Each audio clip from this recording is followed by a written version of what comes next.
কথায় কথায় রাজ্যের সরকার দাবি করে ত্রিপুরা রাজ্যে সুশাসন চলছে। স্বাস্থ্য ব্যবস্থার কথা বললেই রাজ্যের মুখ্যমন্ত্রী থেকে শুরু করে বিভিন্ন স্তরের মন্ত্রী পরিষদের সদস্যরা এবং শাসক দলের বিভিন্ন স্তরের ব্যক্তিবর্গরা দাবি করেন রাজ্যের স্বাস্থ্য ব্যবস্থা আপডেট স্টেজে। বিশেষ করে বারবার দাবি করা হয় ত্রিপুরা রাজ্যের স্বাস্থ্য ব্যবস্থা নাকি বর্তমানে দেশের বিভিন্ন বড় বড় শহরের স্বাস্থ্য ব্যবস্থাকে টেক্কা দিচ্ছে, তবে বাস্তব কিন্তু অন্য কথা বলছে। আশ্চর্যজনকভাবে দেখা যাচ্ছে রাজ্যের প্রধান রেফারেল হাসপাতাল জীবিতে ট্রমা সেন্টারের মতো গুরুত্বপূর্ণ জায়গায় মানসিকভাবে অসুস্থ রোগীদের স্থান দেওয়া হচ্ছে।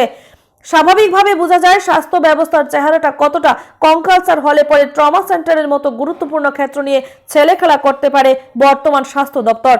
এদিকে জিবি হাসপাতালের ট্রমা সেন্টারে মানসিকভাবে অসুস্থ রোগীদের অবস্থান নিয়ে বিভিন্ন অংশ বিভিন্ন মত প্রকাশ করছে। বিশেষ করে এর পরিপ্রেক্ষিতে স্বাস্থ্য ব্যবস্থা যে ভেঙে পড়ছে এতে কিন্তু আর নতুন করে বলার কিছু থাকে না। ভাবা যায় ট্রমা সেন্টারের মতো জায়গায় যেখানে বিভিন্ন স্তরে সিরিয়াস রোগীরা জীবন মরণের মাঝখানে অবস্থান করে, সেই জায়গায় দাঁড়িয়ে মানসিকভাবে অসুস্থ রোগীদের স্থান দিয়ে সরকার দায়িত্বজ্ঞানহীনতার পরিচয় দেয়। এই পরিস্থিতি আর যাই হোক রাজ্যের স্বাস্থ্য ব্যবস্থার জন্য মানানসই নয়। সাধারণ মানুষের দাবি হচ্ছে সরকার প্রচারের দিকটাকে বাদ দিয়ে প্রকৃত অর্থে রাজ্যের স্বাস্থ্য ব্যবস্থার মান উন্নয়নের পদক্ষেপ গ্রহণ করুক। Bureau report, Tripura news Bangla.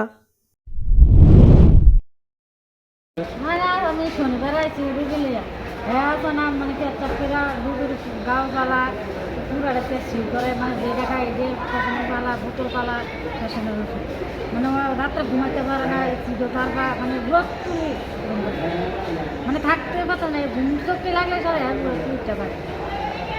সে কেমনে পাগল পাগল তো জানি মানে হ্যাঁ তো এইরকম ভালো রুগীর লোকে দেখলে তো রুগী অসুস্থ হয়ে যাবো, অসুস্থ হয়ে যাবো, ঘুম না ঠিক করে ঘুম না পাইলে তো অসুস্থ হয়ে যাবে।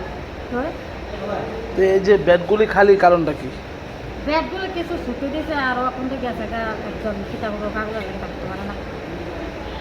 কতদিন ধরে এরকম সমস্যা হইতেছে?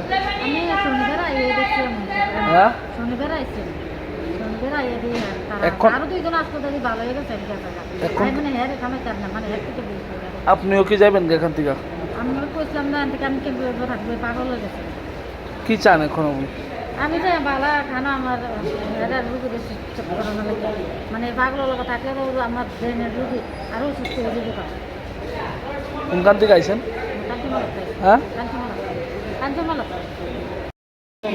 পাগলটা একটা মানে রুগী পেশেন্ট আছে, একটা পেশেন্ট আছে হ্যাঁ স্মৃতিশক্তি মানে প্রবলেম আছে। তো আমাদের এখানে অনেকগুলো আমরা পেশেন্ট আছি, সবার পেশেন্টের খাওয়ার যেগুলো জিনিস বা ওষুধপত্র আসবাবপত্র নিয়ে বিচ্ছিন্ন করে দিতেছে রুমের মধ্যে, একটা উচ্ছৃঙ্খলতার সৃষ্টি। এই কারণে আমাদের সবাই পেশেন্টের একটা বক্তব্য মানে পেশেন্টটাকে অন্য একটা জায়গাতে নিয়ে নিরাপত্তা জায়গা দিয়ে রাখার জন্য, এটা আমাদের বক্তব্য। এতে কি মানুষের অসুবিধা হইতেছে? এরকম এটা আমাদের অনেক অসুবিধা হইতেছে, অনেক বেড দেখা যাচ্ছে, খালি তার যন্ত্রণায় কি বেড ছাড়তেছে মানুষ? হ্যাঁ কি মনে হয় তার যন্ত্রণায় কি মানে এই বেড থেকে মানুষ যাইতেছে গা? না যাইতে আসে না, মানে খাওয়া দাওয়া নিয়ে মানে বিচ্ছিন্ন করে তো অনেকটা খাবার কিনে আনছে রুগীদের খাওয়ার জন্য। তো হ্যাঁ খাবার লেগে পাগল হয়ে দিয়েছে, হ্যাঁ আইয়া হ্যাঁ খাবারটা নিয়ে খাই যেতেছে। দেখেন ওদিকে দেখেন, কিন্তু এত বড় একটা হসপিটাল, এই হসপিটালে এরকম অবস্থা কি বলবেন? মানে ওটা তারা তো চিকিৎসা আলাদাভাবে আছে না, আর তাদের সঙ্গে আমাদের পেশেন্টে যদি মিল করে রাখে সেটা আমাদের প্রবলেম হয়ে যাবে। ওইটাই আমার বক্তব্য। এমনিতে সবাই এখানে চিকিৎসা করার লাগবে, সবাই আইতেছে। আমি আপনি হ্যাঁ সবারই ট্রিটমেন্ট দরকার আছে, কিন্তু ট্রিটমেন্ট রুগী বুঝিয়া মানে ট্রিটমেন্ট করার বার এক্সট্রাভাবে রাখাটা হলে আমাদের মানে সুবিধা হইতে হবে। মাটি নিগাই না কথা নেই মাই ফটো কিনে নিয়ে খায় কষ্ট করে গাই মাটি নিয়ে এতে কি আপনার অসুবিধা হইতেছে না এই লোকটার লেগে? কষ্ট তো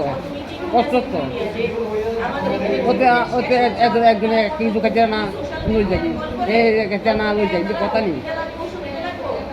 এত গরিব মানুষ না, আর অনেকজন গরিব বহুত কষ্টে আছে। ওদের মাথা আপনি কতই নিয়েছেন জীবিত আইছেন? আজনি 3 দিন 5 দিন এরকম অবস্থায় আছে। এই লোকটাকে এরকমই করতেছে? হ্যাঁ এই লোকটাকে এরকম করতেছে 3-4 দিন ধরে? যে করেন দিন হারে কইলে আপনার ওই যে আলু সামনে দেখেছি কেন বাতলে গেছি